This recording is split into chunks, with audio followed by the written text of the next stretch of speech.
नमस्कार दोस्तों, आप सभी का लॉ सीखो के दैनिक समाचार विश्लेषण में। चलिए आज के आर्टिकल से देखते हैं। आज का जो हमारा पहला आर्टिकल है, ये साउथ एशिया जो है, जिसे हम सार्क कंट्री भी कहती है, तो सार्क कंट्री में भारत की क्या भूमिका है और हाल ही में जो सीज फायर अनाउंस किया गया है भारत और पाकिस्तान की ओर से, ये कैसे पूरे रीजन के लिए एक वरदान के रूप में, एक बड़े बेनिफिट के रूप में साबित हो सकता है। उसके बाद में जो हमारा दूसरा आर्टिकल है, ये वैक्सीन के प्रोडक्शन के संबंध में है कि जैसे हमें पता है वैक्सीन टीका जो है, इसकी काफ़ी कमी देखने को मिल रही है देश के अलग अलग हिस्सों में।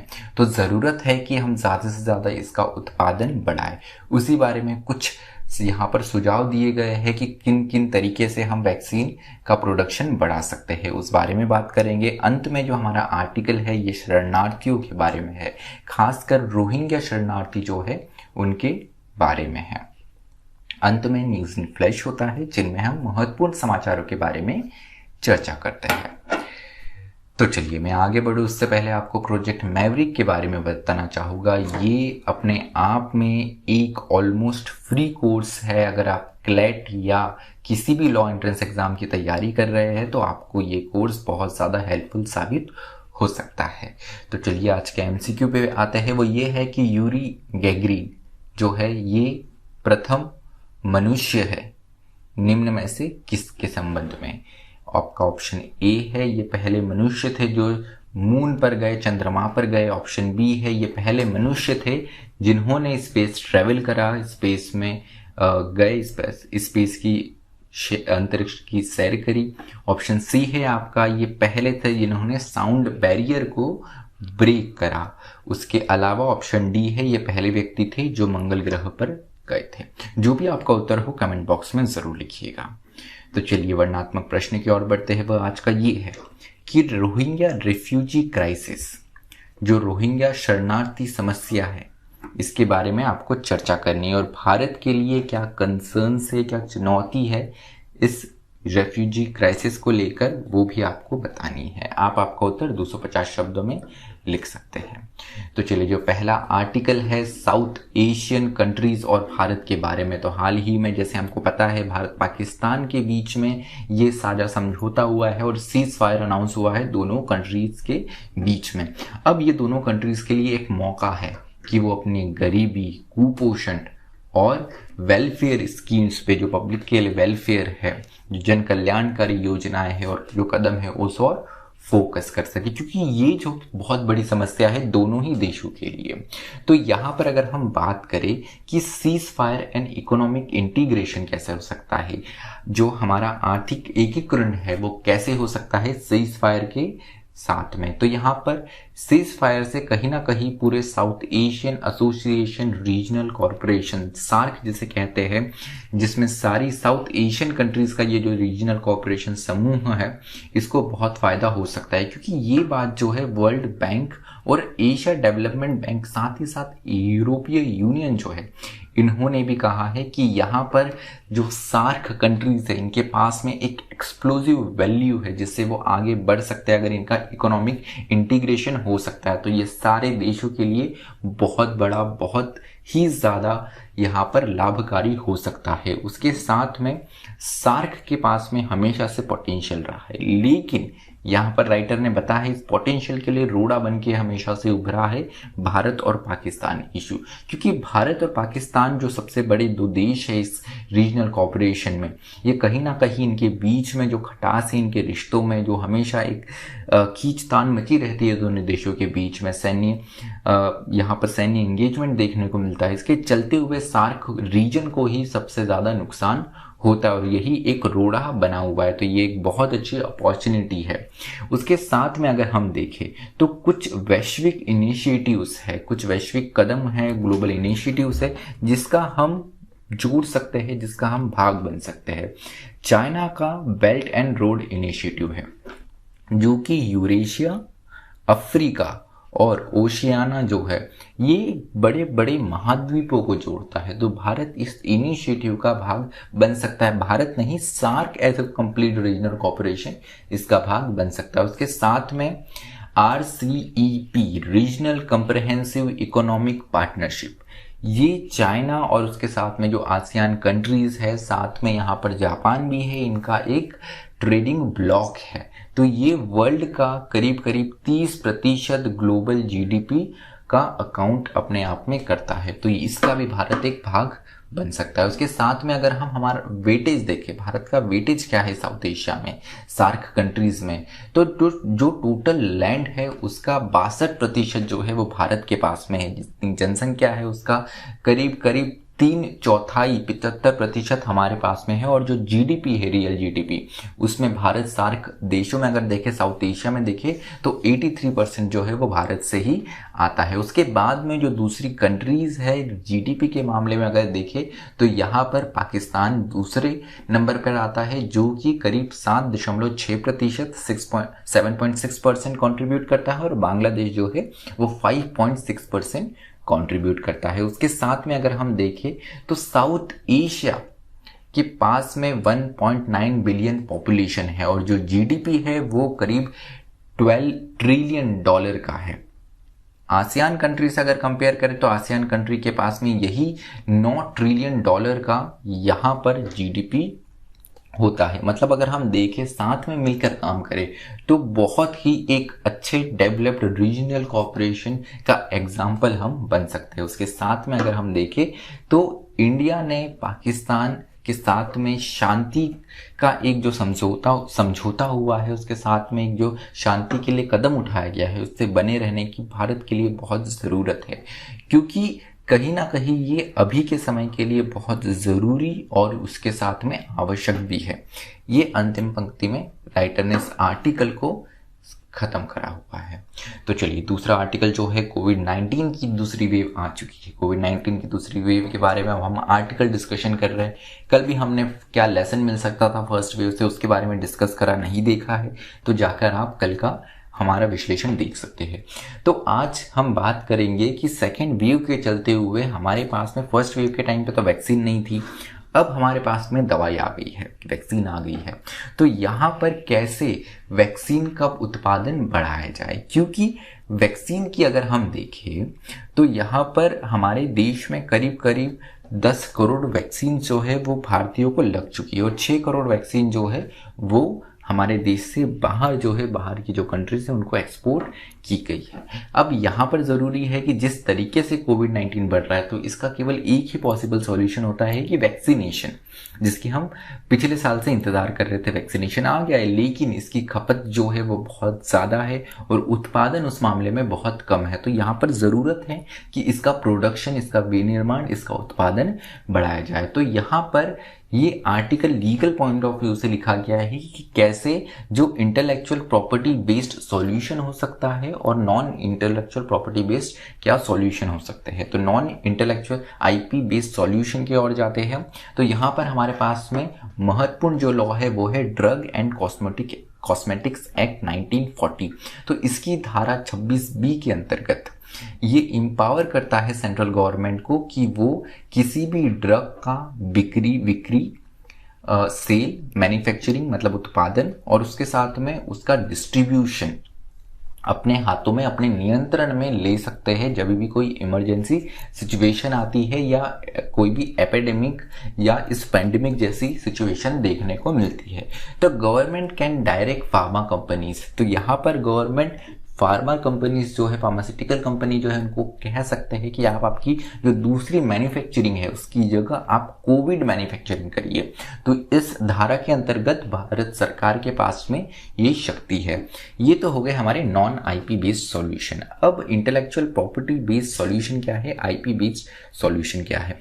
तो सबसे पहले सेक्शन 100 जो है पेटेंट एक्ट 1970 का कहता है कि सेंट्रल गवर्नमेंट जो है वो किसी भी पेटेंट का इस्तेमाल कर सकती है फॉर पर्पस ऑफ गवर्नमेंट। तो गवर्नमेंट इस्तेमाल के लिए वो किसी भी पेटेंट का या पेटेंट एप्लीकेशन का इस्तेमाल कर सकती है। तो यहाँ पर अगर कोविड की वैक्सीनेशन का पेटेंट भी हुआ है तो भारत सरकार अपने उपयोग के लिए इसका इस्तेमाल कर सकती है इमरजेंसी सिचुएशन देखते हुए। उसके अलावा सेक्शन 92 है पेटेंट्स एक्ट 1970 का ही सेक्शन 92 है, जो कहता है कि central government can issue compulsory license during a national emergency और एक्सट्रीम अर्जेंसी और in case of public non commercial use. तो अगर बहुत ही इमरजेंसी की सिचुएशन बनती है, आपातकाल की सिचुएशन बनती है, बहुत अर्जेंट सिचुएशन बनती है अर्जेंसी की, तो ऐसी स्थिति में गवर्नमेंट जो है वो कंपल्सरी लाइसेंस जो है वो इशू कर सकते हैं non commercial, public non commercial use के लिए भी। कुछ आंकड़े देख लेते हैं, वो भी महत्वपूर्ण है। तो अगर हम देखें तो 2021 के मार्च में करीब करीब हमारे पास में 316 मिलियन डोसेस थे कोविशील्ड और कोवैक्सीन, ये दो वैक्सीन चल रही हैं इनकी। उसके अलावा अगर हम देखें तो 64.5 मिलियन जो है वो एक्सपोर्ट की जा चुकी है। ये जो डेटा है ये data bye observer research foundation के द्वारा दिया गया है। तो सीरम इंस्टीट्यूट ऑफ इंडिया जो कि वैक्सीनेशन बना रही है, इसकी जो कैपेसिटी है 100 million doses per month Covishield बना सकती है। पहले इसकी जो कैपेसिटी थी 50 मिलियन डोसेस की थी, लेकिन ये अभी ऑलमोस्ट डबल हो गई है। लेकिन यहाँ पर इनकी भी अपने आप में एक सीमा इन्होंने बता चुके हैं कि हमारे कुछ इंटरनेशनल कमिटमेंट भी उसके चलते हुए हम भारत को एक limited amount of vaccine he provide कर सकते हैं। तो चलिए, जो हमारा तीसरा आर्टिकल है शरणार्थियों के बारे में और उसके साथ में जो इलीगल इमिग्रेंट्स कहते हैं, जो घुसपैठिए हम जिन्हें कहते हैं, उनके बारे में, खासकर रोहिंग्या शरणार्थियों से जुड़ी हुई ये खबर है। तो पिछले हफ्ते देखें तो जो सुप्रीम कोर्ट है उन्होंने रिफ्यूज किया है to order the release of 300 members of Rohingya community. तो इस ऑर्डर के लिए रिफ्यूज किया है कि यहाँ पे 300 मेंबर जो है रोहिंग्या कम्युनिटी की, उनको छोड़ दिया जाए, रिलीज कर दिया जाए फ्रॉम द डिटेंशन कैंप जो कि जम्मू और दिल्ली में है, एंड अलाउड देयर डिपोर्टेशन, और उनका जो डिपोर्टेशन है वो अलाउ करने के लिए भी यहाँ पर रिफ्यूज हुआ है अंडर फॉरेनर्स एक्ट 1946। तो रेफ्यूजी कौन होते हैं, शरणार्थी कौन होते हैं, ये परिभाषा हमें कहाँ मिलेगी? ये परिभाषा हमें मिलती है UN convention on status of refugee and subsequent protocol of 1967। तो 1951 की जो यूएन कन्वेंशन है, उसके अलावा 1967 की जो प्रोटोकॉल है, उसकी वहाँ पर हमें रेफ्यूजी शरणार्थी की डेफिनेशन मिलती है। क्या कहती है वो? ये कहती है कि any person who is outside their country of origin and unable willing to return owing to well-founded fear of persecution for race, religion, nationality, social group and political opinion। तो अगर कोई पर्सन उनकी कंट्री से, उनकी जो मूल country है, वहां से भागकर किसी और कंट्री में उसने शरण ली है, और जो शरण ली है उसके लिए रीजन ये है कि उसे डर है कि उसका नरसंहार किया जाएगा। अब नरसंहार किस बेसिस पे किया जाएगा? कि वो किसी नस्ल, किसी धर्म, किसी नेशनैलिटी, किसी सोशल ग्रुप, किसी एक सामाजिक ग्रुप को, समुदाय को बिलोंग करता है, या उसकी पॉलिटिकल ओपिनियन के लिए। तो ऐसी स्थिति में अगर वो भागता है उसकी कंट्री से और किसी और कंट्री में शरण लेता है तो उसे शरणार्थी कहा जाएगा। तो यहाँ पर स्टेटलेस पर्सन में ऑल्सो भी रेफ्यूजी। अब कुछ पर्सन ऐसे होते हैं जो कि स्टेटलेस होते हैं क्योंकि उनकी नागरिकता छीन ली गई, तो उस कंट्री में वो स्टेटलेस बन गए हैं, दूसरी कंट्री में भी उनके पास में नागरिकता नहीं है, तो ऐसे पर्सन स्टेटलेस पर्सन कहते हैं और इनको भी रेफ्यूजी माना जाता है। उसके अलावा अगर हम देखें तो यहाँ पे UN flight of Rohingyas has created world's biggest refugee crisis. तो अपने आप में अगर देखा जाए तो माना गया है कि ये अपने आप में एक जो रोहिंग्या समुदाय का जो पलायन हुआ है, ये अपने आप में एक वर्ल्ड का बिगेस्ट रेफ्यूजी क्राइसिस है। उसके अलावा जब पीएम मोदी की विजिट हुई थी पिछले हफ्तों में ही हमें देखने को मिला है, आज से कुछ दिनों पहले ही बांग्लादेश का विजिट हुआ था, तो उन्होंने सपोर्ट करा है कि जिस तरीके से बांग्लादेश को अप्रिशिएट किया है कि जिस तरीके से इन्होंने रोहिंग्या कम्युनिटी को शरण दी उनके देश में। चलिए, तो यहाँ पर महत्वपूर्ण ये होता है कि 1951 में जो आर्टिकल 14 है यूडीएचआर का, उसने भी रिकॉग्नाइज किया है right of person to seek asylum for persecution in other countries.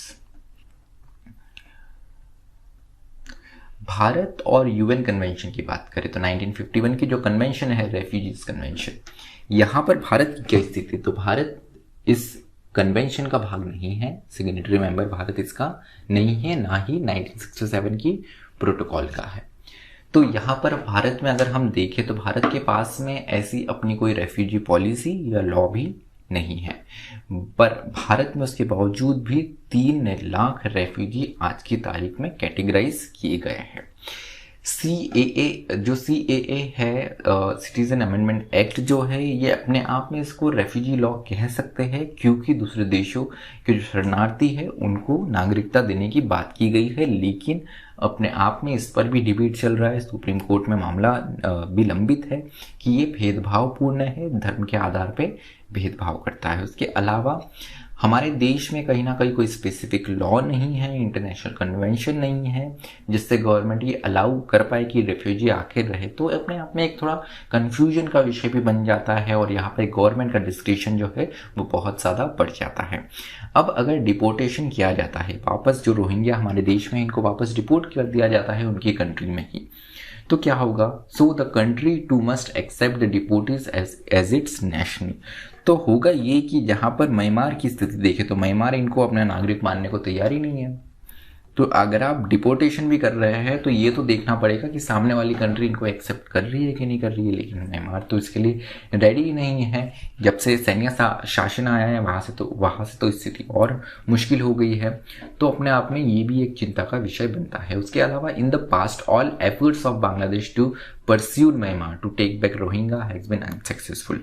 Bangladesh जिसमें सबसे ज़्यादा रोहिंग्या कम्युनिटी के लोग हैं, तो बांग्लादेश ने काफ़ी बात करी म्यांमार सरकार के द्वारा, तब तो वहाँ पे लोकतंत्र बहाल हो रहा था, लेकिन उस स्थिति में भी कोई भी निष्कर्ष नहीं निकल पाया और पूरे जितने भी बांग्लादेश के अटेम्प्ट्स थे ये अपने आप में असफल रहे।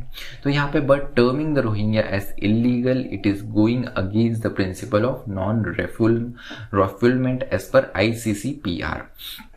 तो यहाँ पर ICCPR जो कन्वेंशन है बहुत महत्वपूर्ण कन्वेंशन है, जिसमें नॉन रिफुलमेंट प्रिंसिपल दिया गया है कि अगर कोई रेफ्यूजी आपकी कंट्री में आता है तो आप उनको तभी भेजेंगे जब वहाँ पे रिस्क ऑफ परसिक्यूशन, जो एक नरसंहार, उनकी हत्या होने का जो डर है वो अगर खत्म हो जाता है और वो जो स्थिति बनी हुई है भयावह, को जब तक खत्म नहीं होती तब तक आप किसी भी शरणार्थी को, रेफ्यूजी को फोर्स नहीं कर सकते हो उनकी कंट्री में रिटर्न होने का। तो अपने आप में ये भी एक महत्वपूर्ण विषय बन जाता है। तो भारत में अगर देखें तो सबसे ज़्यादा जो रोहिंग्या पॉपुलेशन है जम्मू एंड कश्मीर में है, करीब 6,680 के आसपास इनकी पॉपुलेशन है। वही आंध्र प्रदेश में 1755 है, हरियाणा में 677 है, दिल्ली में भी करीब ये 760 के आसपास इनकी पॉपुलेशन अभी तक बताई गई है। चलिए न्यूज इन फ्लैश पे आते हैं। तो चीफ इलेक्शन कमीशन, मुख्य चुनाव आयुक्त जो है, नए अपॉइंटमेंट हुआ है यहाँ पे सुनील चंद्रा का। तो प्रेसिडेंट इनका अपॉइंटमेंट करते हैं, तो प्रेसिडेंट रामनाथ कोविंद ने चीफ इलेक्शन कमिश्नर नया नियुक्त किया है सुशील चंद्रा को। इनसे पहले यही कुर्सी जो है, यह ओहदा जो है CEC chief election commission Sunil Arora ने संभाला हुआ था। उसके अलावा दूसरी जो खबर है ये मल्टीनेशनल मिलिट्री एक्सरसाइज सैन्य अभ्यास के बारे में है। शांतिर ओग्रो सेना, ये 10 दिन की एक युद्ध अभ्यास था जो कि खत्म हुआ है। इसके जो पार्टिसिपेटिंग कंट्रीज थी उसमें बांग्लादेश, भारत, भूटान और श्रीलंका थी। साथ ही साथ ऑब्जर्वर की भूमिका में US, UK, रशिया, तुर्की और सऊदी अरेबिया थी। उसके साथ में कुवैत और सिंगापुर भी ऑब्जर्वर की भूमिका में थे। उसके अलावा एक और महत्वपूर्ण खबर ये है कि IA रहमान, इबिन अब्दुल रहमान, जो कि बहुत ही मुख्य आवाज़ कहलाते थे पाकिस्तान में ह्यूमन राइट्स के लिए, और साथ ही साथ इन्हें रैमलिन मैग्सेसे अवार्ड भी मिल चुका है जो कि एशिया का नोबेल पुरस्कार माना जाता है। तो इनकी हाल ही में यहाँ पर इनकी मृत्यु हो गई है। इनका जन्म जो है भारत में, आज के हरियाणा भारत में ही हुआ था, और इनकी शिक्षा जो है इन्होंने अलीगढ़ मुस्लिम यूनिवर्सिटी से करी थी। तो भारत से इनकी रूट्स, इनकी जड़ें जो है वो जुड़ी हुई है। उसके साथ में पाकिस्तान में भी इन्होंने बहुत बड़ी आवाज़ उठाई ह्यूमन राइट्स के लिए, लोगों के अधिकारों के लिए। तो इसलिए ये बहुत महत्वपूर्ण भी एक खबर बन जाती है। तो चलिए हमारा आज का विश्लेषण यही समाप्त होता है। अधिक जानकारी के लिए आप लॉसिको की वेबसाइट www.lawsico.com विजिट कर सकते हैं। मुझे सुनने के लिए आप सभी का धन्यवाद। Stay tuned to लॉसिको।